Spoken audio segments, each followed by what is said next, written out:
Congratulations for taking ownership of your financial plan by tuning into the Federal Employee Financial Planning Podcast, hosted by Mason and Associates, financial advisors with over 3 decades of experience serving you.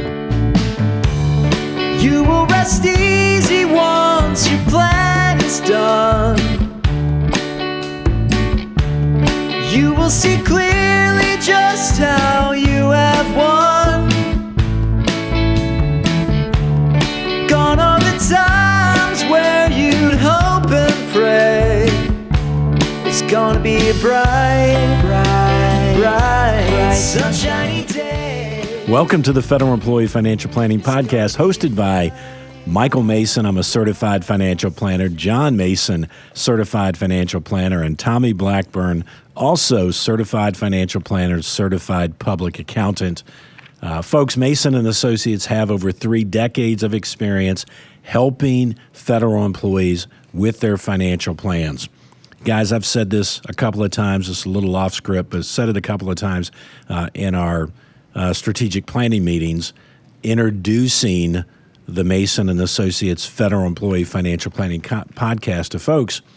And I've said, 35 years of experience that I have. Combined, it's over 100 years of experience. We can't take everybody as a client, but there's no reason for us to keep all that pent-up knowledge in our heads and not out to the audience. And that's why we do this podcast, to make sure that, one, people know they can find us for financial planning advice, but to share that information, a combined 100 years. Well, I think it serves, Mike, 3 points, right? So it's marketing and branding for us, and kind of an extension of that radio show that you and Ken launched, 15, 20 years ago, our live radio show that we do the first and third Tuesday of every month. So it's an extension of that. It's an extension of the brand. Number 2 is it is a resource library for our existing clients. So, for example, we have episodes on the year before, the year after retirement. We have episodes on FEGLI and federal employee health benefits. And as we encounter situations with clients, like during our strategic planning meetings, hey, Joe Jones, you're retiring next year. You're probably going to want to listen to 2 of these episodes because it's going to help you and help us as we jointly work towards those goals. And then part 3, to your point, is serving the public, getting the information out there. We recognize we can't help everybody, but we know through our listeners, through the downloads, through the podcast, that we're going to be able to change lives. And that's proven to be true for 15 years that you've done the radio show. We know people have been listening for 15 years and that their lives are better because of what you and Ken started 15 years ago. So it does at least 3 things, if not more. Yeah, and tonight we're going to have a little bit of fun. We've done about 16, 17 episodes. This episode is really kind of fun for us because, Tommy, we've heard folks say when you ask, hey, what's your service comp date? What's a common response to that? You know about that? Yeah, that's a good one. What does service comp date mean? And in reference to our episode that we're doing now, it's 1984. I just missed the really good retirement system, right? Yeah, it's very common when we look at people under the Federal Employee Retirement System under FERS. And just kind of a shout out to, we did a 3-part mini-series on FERS. Episode 1, Episode 2, and then Episode 3 was law enforcement. So if you missed those in your FERS, you may want to go back in time, listen to some of those 3 previous episodes. But I've been doing this for 12 years, Mike, and it is very common that people hired 1984 to 1989, the year CSRS was phased out, and these people either were direct hire FERS or in like interim status. I just missed it. Or, yeah, I'm in the bad system. Or, I know I have good benefits, but they're not as good as Joe, who retired, 2 years ago under CSRS. So I don't know if the right word is like loathing, or we just don't feel good. The general feeling is I'm FERS and I don't feel good about it. Yeah, and to Tommy's point, which Tommy, you didn't hit what I was actually going for, but you also hit something that was in my mind, which was another podcast that we've done, another episode, which is They Are Not Talking to You. And, you should listen to that one as well, because the theys that are out there can really hurt you in your retirement system. And sometimes the theys are the human resources folks that help you make that thought process. Oh boy, I just missed the good retirement system. Or back to the point of doing these podcasts at all, we can't help everybody, but we can definitely keep you from being hurt by listening to this and taking the advice of somebody that doesn't even know what a service comp date is. Right? Exactly. You should know pretty quickly whether you're talking to somebody who knows you and your benefits, and that's one of the ways you could probably quickly discern how familiar are they with the systems that you're involved in. Another comment I think we get even at a recent party was, I'm not going back to the topic of this episode, is I'm not one of those federal employees, one of the ones that got it when it was good. And that's what we're going to address in this podcast is, let's take a closer look at these different systems, how they stack up at the end of the day. And for most people, I think our conclusion is going to be FERS is just as good as CSRS or better.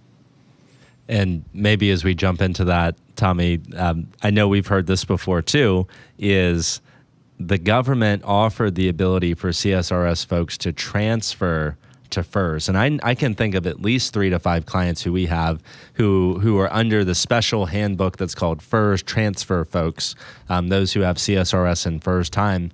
That is a very special subset of people too. So like CSRS, pretty unique group. This episode, we're not talking about you. The FERS transfer people, those ones with CSRS and a FERS component. In this episode, we're not talking about you. This is purely the old CSRS or the plain vanilla FERS.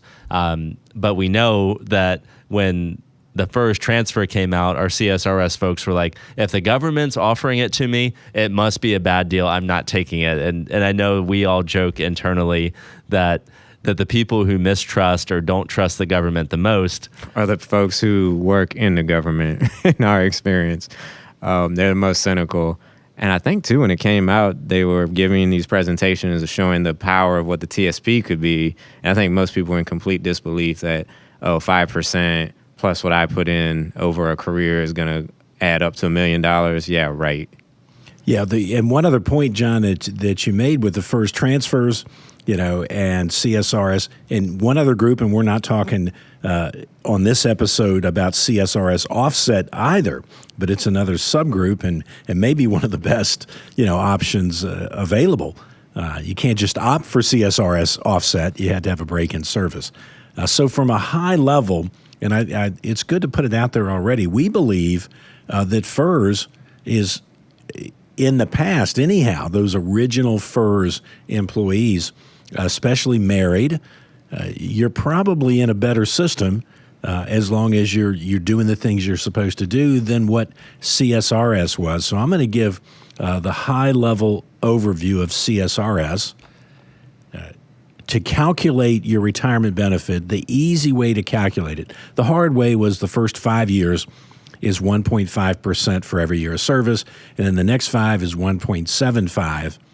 So that's your first 10 years of service, which equals 16.25%.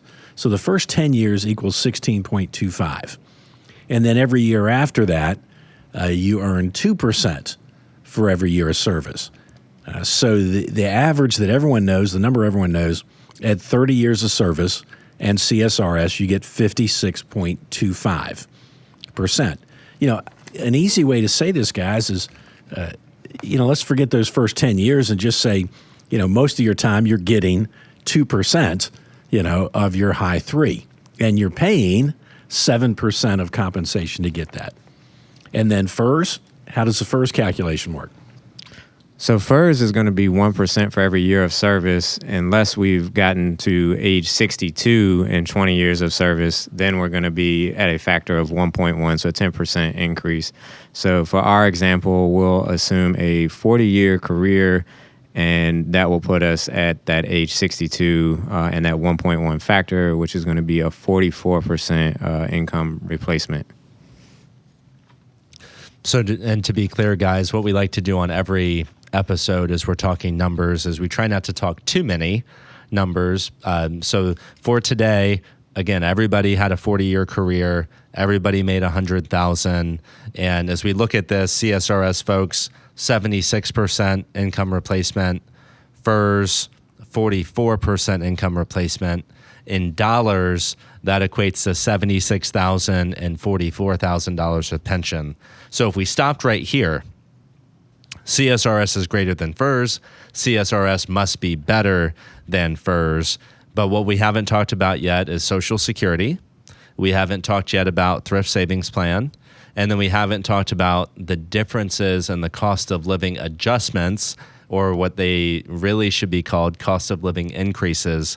All of these are various factors, I think, that we're going to talk about tonight in this episode. So the next part, because remember, FERS is a three-legged stool, right? You've got your pension, which, Tommy, you just articulated. Part two is Social Security. So Social Security costs 6.2% of everything you make. You pay into Social Security up to the cap, which is in the 130,000 range. FERS costs 0.8. Right? So 6.2 plus 0.8 equals 7%. CSRS folks pay 7%.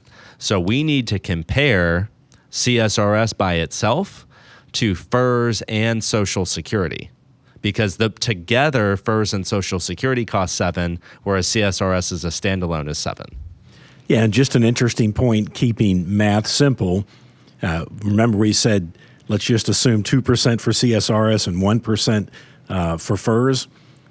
So it costs CSRS 7% of their pay to earn 2% for every year of service, and it costs a FERS person 0.8% of pay to earn 1%. I mean, that's something that something's wrong with the government's math when 7% gets you 2 and 0.8 gets you 1. Yep, we've in one of our previous episodes, I think when we hit on this, I can't remember the episode. We just said that we're not really sure how the actuarial math added up there, or how we got there, pointed out that oddity. John, I think another thing you hit on a few things we're going to cover. I don't know if you mentioned, we'll also talk about the difference in taxation of how this all adds up and some of the choices and flexibility you'll have there. So that's another difference when we try to weigh, truly is one better than the other here with how are they treated from a tax standpoint. That's a great point. So as we dive into now adding Social Security into the mix, it's pretty common, guys, for us to see somebody who spent 30 or 40 years in the government retiring at 62 or later under FERS. It's rare that we're seeing people at 62 that don't have $2,000 a month at Social Security benefits, which means if they were to delay until 66 or 67, their full retirement age, we're talking $3,000 or more per month in Social Security benefits. So for tonight, we're assuming that this FERS person makes $30,000 in Social Security plus the $44,000 of FERS, bringing our grand total of those two pensions, Mike, to 74% income replacement. I will just go ahead and throw it out there that 74 equals 76, or 74 may actually be greater than 76. Yeah, and on the surface, it's good to have that discussion. 76 to 74, they're close enough, and I think we undershot Social Security, at the $30,000 level. But some of the other things that flow into this decision, are you married? Do you have a partner? Is your partner working in the federal government? If so, what is his or her pay looking like? Or maybe they're a stay-at-home spouse. Maybe they're not, they're not doing anything other than supporting the family at home. Which one becomes better if there was a stay-at-home spouse, versus CSRS versus FERS? Arguably FERS, at least in the example we're painting here, because now Social Security, that stay-at-home spouse is going to pick up half of the primary wage earner's Social Security. So we said $30,000 for our FERS employee. Now they get another $15,000, half of that for their spouse. So now we just turned 74 into 89, I believe. So now we've far surpassed that CSRS number we had in our example. Yeah, and I'm really, when we look at this, and my mom and dad, effectively, dad was CSRS and worked 35 years and retired as soon as he could, I think 55. Mom did some real estate, but never really built a career in Social Security. So looking back, I would have much preferred Dad to have had FERS, where he drew a $30,000, using today's number, a $30,000 Social Security check, which Mom picked up a $15,000, and let's not forget the $44,000 FERS check. And then I just did this math a few minutes ago, guys. Which one's better from survivor benefits?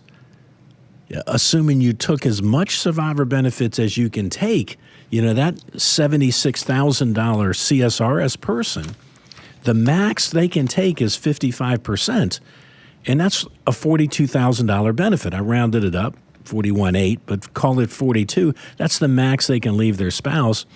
If I'm that Social Security FERS guy, I leave my Social Security, the $30,000. The full amount. Then I leave half of the 44, which is 22, 52 versus 42. So, on a stay-at-home couple, FERS is looking pretty good. FERS is looking really good. And as we think about flexibility, because I think we're going to talk about flexibility, taxes, and general decision-making, right? So FERS is looking really, really good for two reasons there. One, the stay-at-home spouse, we got that benefit, that extra kicker that Tommy mentioned. What if we had delayed the primary earner's Social Security until 70? Now, all of a sudden, we got an even bigger survivor benefit from Social Security by delaying Social Security until 70 because we have decisions, right? So under CSRS, you retire and you get a benefit and that's it. It could be a perceived negative that when the first supplement goes away, we could or could not turn on Social Security, or that we can retire at MRA, but we don't have Social Security yet.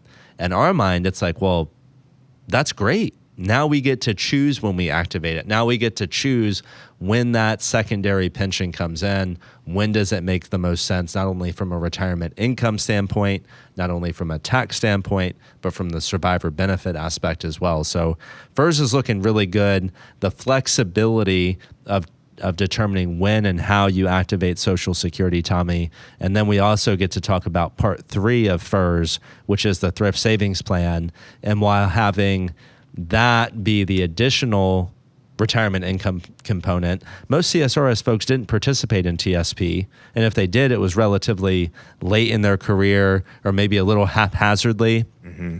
So CSRS folks had one income stream, CSRS. Our FERS folks have 3 because they knew that they had to contribute to TSP. So how does that fit into the mix? Well, it's a going back to flexibility. It's a flexible pool of money that we can generate income from, or we can use discretionary. Typically, what we see with most FERS employees or retirees is their TSP. That is really more of a discretionary, because we just added up income here between their FERS pension and their Social Security, and that probably replaced most of their have-tos, if not all of their have-tos.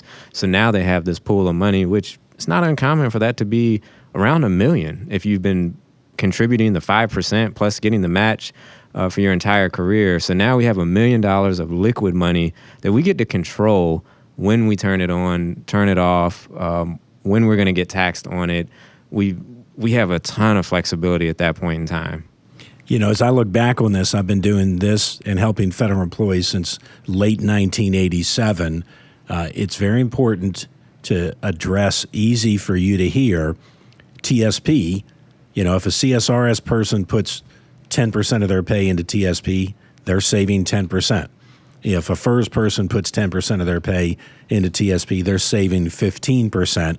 And they knew they needed to do it because the government pretty much told them that if you don't contribute to TSP, you're not going to be as good as the CSRS guy.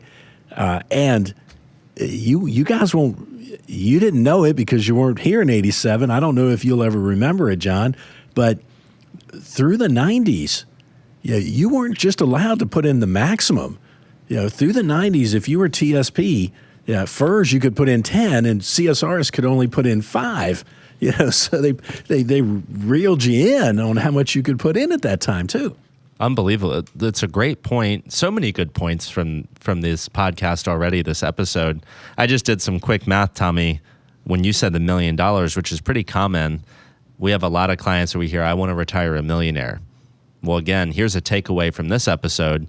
You're retiring as multimillionaires if you are a federal CSRS state employee with a pension, because your pension's worth $1 million or more, your Social Security is $1 million or more, and what you've saved is probably around that $1 million or more. So you have the retirement security of somebody that has $3 million of assets. If we assume that FERS person was already at 74% income replacement and they have $1 million, now they're at 94% income replacement, because we could easily generate 30 to 40K a year in retirement income from that TSP. So now we're at 94% as compared to the CSRS at 76, and we have more options. When do we pay taxes? When do we activate it? Can we pass it down to our kids and our grandkids? Well, that's the biggest point that I wanted to make at this is the legacy. If and I've got a couple old friends of mine that retired back in the late 80s, early 90s, both of them CSRS. And when I talk about secret millionaires and multimillionaires, and they're very successful folks, they're like, well, you can't compare our pension to millions because we won't leave it to anybody. And they're absolutely right. When both of them are dead, it's gone. But again, back to FERS, a third of your stool is going to be left to somebody, and that's the TSP, and that's a legacy that we need to think about. And I think all of us agree as we were preparing for this, Mike, is that FERS people are better off because they were told, they were the underdogs. So they had to fight for it from day one. So, and not only were they told that within the federal government that they had to fight for it, that you're in the worst system, so you got ground to make up. When I think about they're not talking to you, everything they've heard is you need to be saving at least 10%. You probably need to be saving 25% because you're completely out on your own out there, Social Security, this and that was in the mainstream media. So even if CSRS isn't making them think, oh, I've got to save a lot, everything you're hearing around you is telling you that as a federal employee, they're not talking to you. So if you listen to the media, you probably overfunded, if there is such a thing, you're a TSP. Probably overfunded, probably maybe could have enjoyed a few more vacations along the way, helped kids with college along the way. It could have just been different had we known the score of the game, had we known all along that FERS and Social Security was going to equal CSRS and that TSP would be the travel, vacation, extra stuff. That would have been nice to know. Selfishly, we like delivering that news, so we really enjoy the fact that a lot of people don't know this until they come see us at our financial planning meetings. But yeah, it would have been nice to know 10, 15, 20 years ago that you've won the game, that you're on a good path. And that's what we're hoping this episode can do for us, or for our listeners, for our clients, is continue to show that 2 legs of FERS equals CSRS, and then that third leg puts you over the top. You know, what I want to reiterate here, or maybe just iterate, because I don't know that we've said it yet, is we're going back in time. And people that may be listening to this, well, I don't have that decision anymore, and why are you telling me? Well, you might have 20 years of service. You may have 20 to 25, maybe 30, and you may be facing things like tuition for 2 or 3 children. And you've been thinking you're the underdog for all these years, and then you hear the people on the radio or TV say, you can borrow for college, but you can't borrow for your retirement. So you don't know how good you have it, and you fret. Even if you get them through college, you fret for those 2 or 3 years instead of just having a planner like us that says, why don't you just scale back to 5% on TSP? Let's just scale back a little bit and it'll be okay. The score is you've won. So all you're doing is running up the score now. You didn't even know you were winning. Tommy, I want to kind of close the loop on that just a little bit more. I can think of one client relationship that you and I worked together. It was a younger couple, mid-40s, private school. And when we did their financial plan, we saw that they had retirement one. I mean, this couple had between $700,000 and $1 million already saved by their mid-40s. But we had some debt problems. We had some cash flow problems. We didn't have a lot of stress. And when you were able to deliver the boom that said, we can scale back your TSP to 5%, and Mrs. Client said, so I can go shopping and not have to worry about what I'm spending, and we can buy groceries and we don't have to stress out about it. That was such a huge experience for them. It was, and you recapped it great, and it's been awesome to see that situation and others like it, where you just see how much stress was relieved and how much you won the retirement. And every meeting we've come back to, that's been the message, is, hey, retirement's great. That is completely taken care of. How's today doing? How you moved into the new house? You guys are loving it. That's awesome. The kids are getting educated. You're being able to enjoy today. You have clarity. I mean, truthfully, that situation was almost a little bit of paralysis, I would say, just because it had gotten so stressful and things, they didn't know the score. That's the best way I can think to say it. Once we gave them the score, we now knew what the game plan would be. Tommy, in that particular situation, we were able to empower our clients to do something that they would have not otherwise been able to do. And that was lower retirement contributions, lower their savings rate, increase cash flow, do the things today that makes life a little more enjoyable. We would have never gotten there if we couldn't have showed the score of that game. So I just think about how much we were able to empower that client, how we were able to eliminate that stress. And this is not just for that mid-career couple. My last strategic planning meeting, guys, was a couple who could retire. We've showed them they can retire, and they want new floors. And they are both maxing out their 401k and TSP. And they're like, well, where are we going to come up with the money for the new floors? It's like, well, if you can retire, we can lower your retirement contributions down to the minimum, and we can get your new floors out of cash flow. But the common theme is, I thought I needed to save as much as I can leading up to retirement. So again, empowering our clients to think differently about this situation, and just remembering that financial planning is not just, how do I have the most amount of money possible when I retire? It is, we have to factor that into the equation, Mike. How much money do I need to retire comfortably? But we also have to solve for all of these other stresses that we have today, and as well make sure we have enough cash flow to do a little bit of more fun things, because we want to get the floors, we want to get our kids educated, we want to go on those memorable trips. So financial planning does not mean solve for the maximum retirement income possible. So what you're trying to say, John, is once they knew the score, they got the floors. They got the floors. They got the floors, baby. Okay. And folks, we've used this analogy for years, and I'll quickly tell you what we mean by it. If you're the manager of a football team or the head coach of a football team, and you're up by 4 touchdowns and there's 2 minutes to go in the game, are you stressed? Of course you're not stressed. You're going to run the clock out because you know the score. The problem is that you don't know the score because many of your financial planners don't know it, right? They can't communicate it. Your human resources folks can't communicate it. So when we say, do you know the score is everything we've spent, the last 25 or 30 minutes talking about. How does the formula work? Are you going to replace 75, 80, 90%, maybe 100% of what you've been spending? So know the score. And then that just segues, guys, into the highest inflation year in the last 40. And if we're going to compare CSRS and FERS, then we have to talk about knowing the score. Are you really affected by this inflationary time? How is a FERS check cost of living adjusted versus a CSRS? So CSRS is going to get the full CPI. So for 2022, that was 5.9% that went into effect. And for our FERS, you're going to get CPI, which I guess I should elaborate what is CPI. So that's the Consumer Price Index. It's an inflationary measure reading by the government.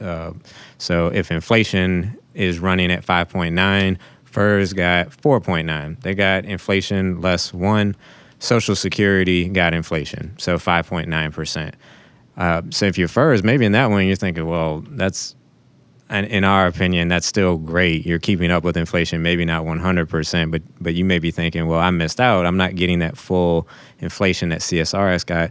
But I think if we then talk about maybe some of the other differences here, like taxation, maybe it's more than offsetting it.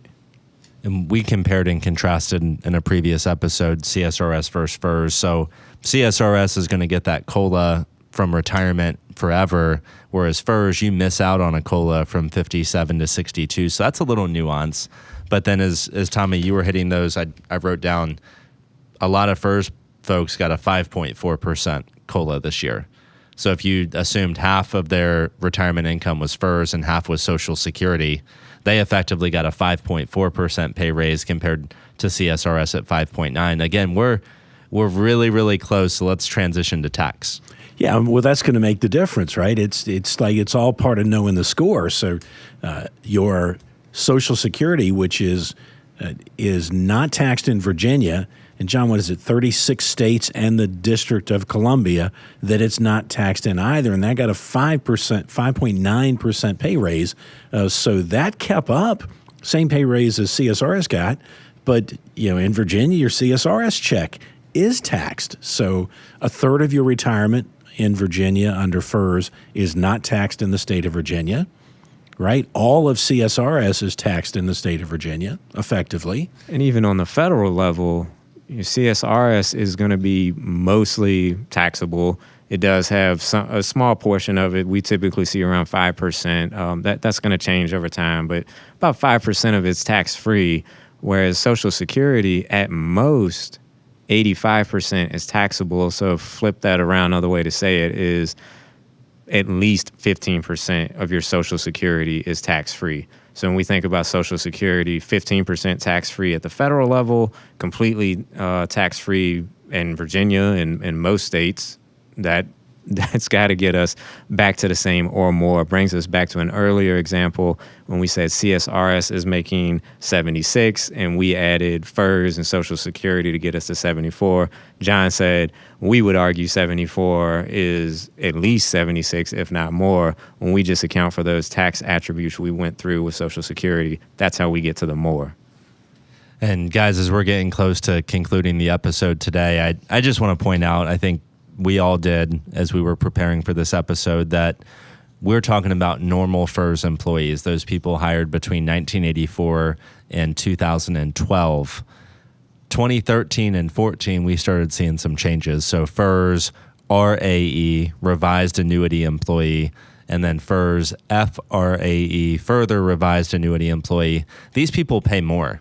So the most recent FERS hires, the people that we are young folks or the people that are getting hired by the government today, they're paying 4.4% for FERS, where the people hired pre-2013 are paying 0.8%. So we may be getting into a situation now where the scales are tipping a little bit back in favor of CSRS, but at the same time, all of these points, Social Security, TSP, matching money, decision making, I don't think we're entirely convinced that FRAE is that bad either. And in fact, we know it's lucrative.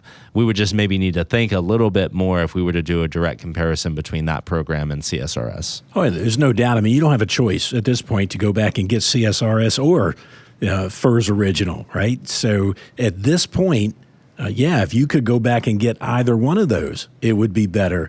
But FERS today is better than no pension whatsoever, no great health insurance. We would argue there's a reason they revised the system is because of the financial landscape that everybody's planning in, longer lives, et cetera. Out of whack. That's many people in Congress have to listen on a regular basis. You can afford to do this because you don't have to worry about your pension. And at some point, they have to say, we can't charge 0.8% for that benefit anymore. We have to charge what it's worth. So that's where we are. I want to kind of wrap up, my point on this at a very high level. I think we've made it clear that under either system, you're going to be okay. Don't believe that you got into FERS back in 1989 and you missed the gravy train. At the highest level, the higher your high three is, the greater a 76% replacement's going to be, our example, right? Or you could even get to the 80% level. It's 2022, and on everybody's minds, it would be Dr. Fauci in the pandemic, and we've told you before, he was hired before 1983, so he's definitely started in the CSRS system. It's hard to replace 80% of $400,000 high three, with Social Security. Social Security is going to cap out at $30,000 to $40,000. So for those middle income folks, that's not low income, anywhere from probably $60,000 to $140,000 of income. FERS and CSRS, original FERS and CSRS is about the same. Absolutely. And then Social Security, that's capped at about $150,000 wage base. That increases with inflation. And so that's Mike's example there, is if we have a $400,000 income, Social Security is just not designed to replace once we get over that $150,000. So under CSRS, it is replaced. They don't have that cap.